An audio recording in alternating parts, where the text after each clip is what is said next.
Number 9, we're going to simplify this question. So we have a fraction divided by another fraction. So we have 1 plus 1 over x. So I'm actually going to look at just the numerator first, and I'm going to perform that operation, 1 plus 1 over x. So I need a common denominator. I like to visualize this as a fraction as well.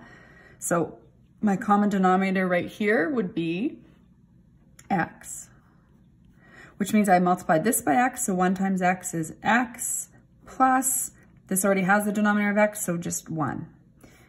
Divided by, now we're going to look at this bottom part of the fraction here.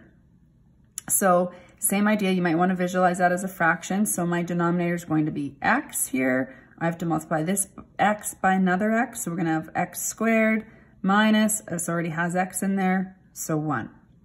Okay, now we've got one fraction divided by one fraction. Now we're ready to multiply by the reciprocal. So I'm going to rewrite this out. Actually, before I do that, let's just start looking at our restrictions before we start flipping things. Any denominator can't have a NPV. So we already have x cannot equal 0, and here x cannot equal 0. So we're good so far.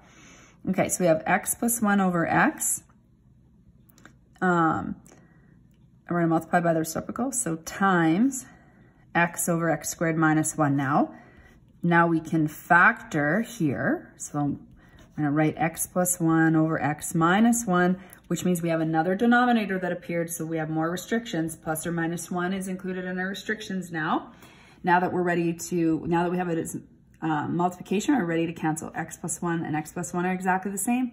X and x. So we're left with just 1 over x minus 1. Give number 10 a try before you watch the next video.